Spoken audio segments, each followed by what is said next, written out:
Tuhan sertamu. Dan sertamu juga. Inilah Injil Yesus Kristus menurut Santo Markus. Dimuliakanlah Tuhan. Sekali peristiwa dalam khotbahnya tentang akhir zaman, Yesus berkata kepada murid-muridnya, pada masa itu sesudah siksaan-siksaan berat, matahari akan menjadi gelap dan bulan tidak bercahaya. Bintang-bintang akan berjatuhan dari langit dan kuasa-kuasa langit akan guncang. Pada waktu itu orang akan melihat Putra Manusia datang dalam awan-awan dengan segala kekuasaan dan kemuliaannya. Pada waktu itu pula Ia akan menyuruh keluar malaikat-malaikat dan akan mengumpulkan orang-orang pilihannya dari keempat penjuru bumi dan dari ujung bumi sampai ke ujung yang lain. Tariklah pelajaran dari perumpamaan tentang pohon ara. Apabila ranting-rantingnya melembut dan mulai bertunas, kamu tahu bahwa musim panas sudah dekat. Demikian juga jika kamu melihat hal-hal itu terjadi, ketahuilah bahwa waktunya sudah dekat, sudah di ambang pintu.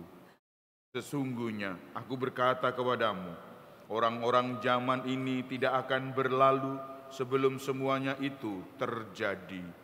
Langit dan bumi akan berlalu, tetapi perkataanku tidak akan berlalu. Tetapi tentang hari atau saatnya, tidak seorang pun yang tahu, malaikat-malaikat di surga tidak, Putra pun tidak, hanya Bapa yang tahu. Demikianlah Injil Tuhan. Terpujilah Kristus.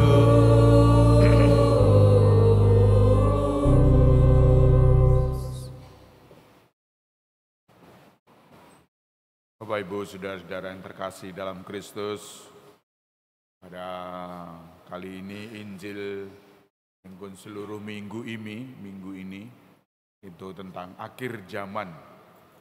Diperlihatkan bagaimana kekuasaan langit mulai berjatuhan, dan ini menimbulkan huru-hara.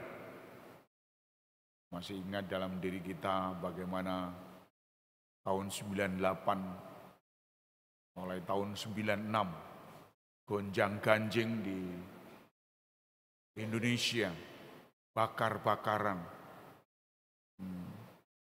Gereja-gereja dibakar, semua dibakar, pasturan-pasturan, sekolah-sekolah, dan tidak ada yang sisa di sini. Bagaimana nasib terus itu bergolak. Kita tidak bisa menentu, kita tidak bisa berbuat apa-apa, hanya takut.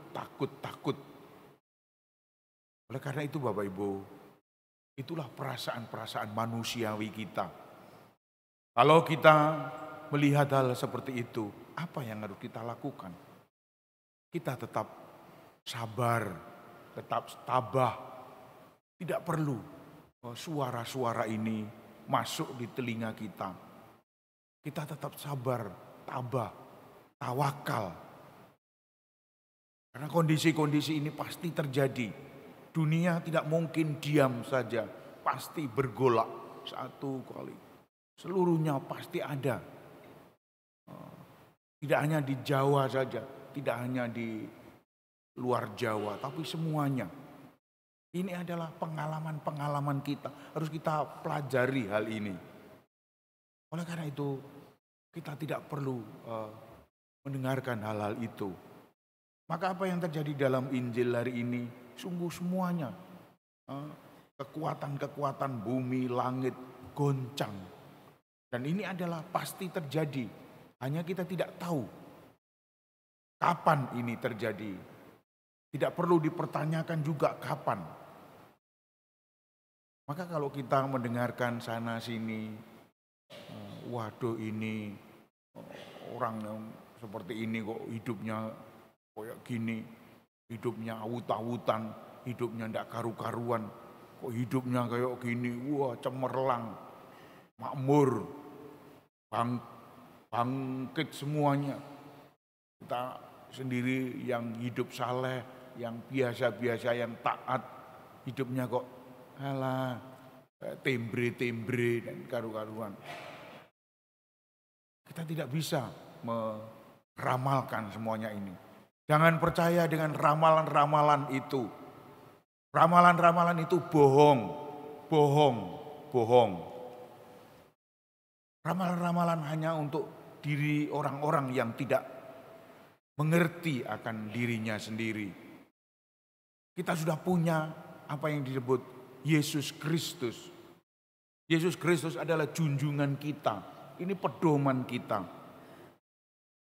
Kalau kita tidak mentaati junjungan kita ini, kita mentaati siapa lagi? Suara-suara dari kanan kiri kita dengarkan. Junjungan kita harus kita dengarkan. Malaikat tadi disebutkan malaikat Mikael, penjaga, pemimpin besar yang akan mendampingi anak-anak bangsa ini. Bangsa-bangsa yang taat kepada Tuhan didampingi. Jangan khawatir, didampingi selalu. Tuhan melalui malaikat-malaikat mendampingi kita semua. Masing-masing orang mempunyai malaikat-malaikat pelindung. Dan itu kita doakan. Tidak berdoa untuk yang lainnya, tidak berdoa untuk ini, untuk itu. Oleh karena itu Bapak Ibu,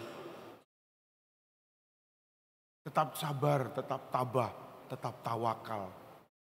Karena ini akan terjadi dalam diri kita. Juga pembimbing kita, imam besar.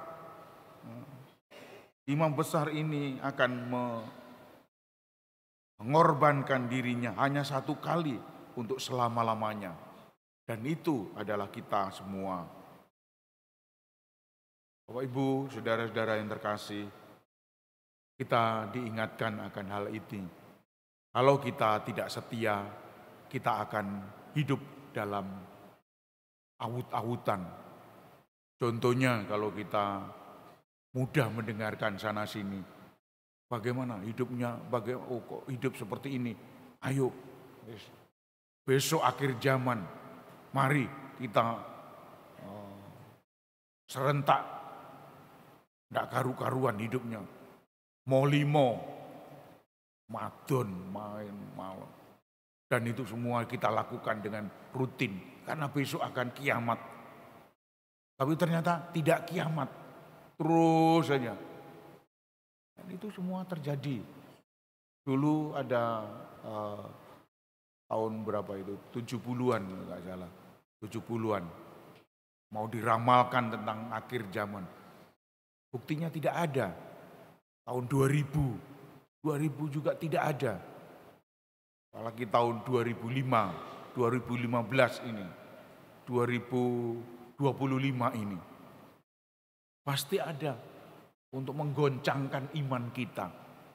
Agar orang-orang yang imannya lemah, imannya kurang, ini digoncang-goncangkan dan akhirnya jatuh ke tanah. Bapak Ibu, saudara-saudara yang terkasih, kita sudah mempunyai junjungan kita. Maka kita harus mengikuti Yesus Kristus, sang pemimpin besar, sang imam agung yang akan mendampingi kita. Janganlah kita satu sama lain saling berisu-isu yang tidak mesti. Wah, ini begini, ini begitu, tidak usah. Cukup bagi kita adalah melakukan hal-hal kebaikan-kebaikan. Kebaikan-kebaikan inilah yang harus kita tanamkan dalam diri anak-anak kita. Kebaikan-kebaikan inilah yang harus kita tanamkan dalam cucu-cucu Kita sendiri juga begitu. Harus tetap kebaikan. Tidak mudah terhasut oleh pikiran-pikiran yang macam-macam. Zaman sekarang apalagi diisukan macam-macam.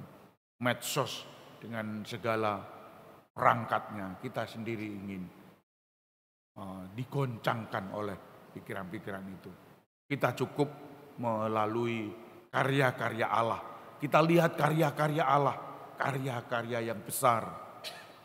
Juga bukan orang-orang yang tembre-tembre, yang tidak tahu apa-apa.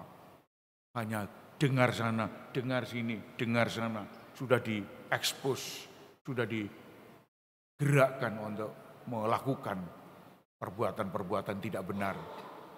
Oleh karena itu Bapak Ibu, marilah kita hening sejenak. Kita ingin bahwa hidup kita di masa yang akan datang. Natal boleh dikatakan akhir dari masa liturgi kita. Maka kita pun juga mengikuti Natal ini. Natal munculnya Sang Juru Selamat. Natal di kandang Bethlehem itulah muncul. Oleh karena itu kita harus mengikuti hal-hal itu. Mengikuti Natal sebagai petunjuk kita. Bukan orang-orang lain, bukan kanan kiri kita. Kita harus mempunyai prinsip pribadi. Prinsip yang kita akui, kita pegang teguh. Kita tidak mengikuti hal-hal itu. Kita selalu hidup dalam santun, dalam kesalehan kita masing-masing. Tuhan memberkati kita. Amin.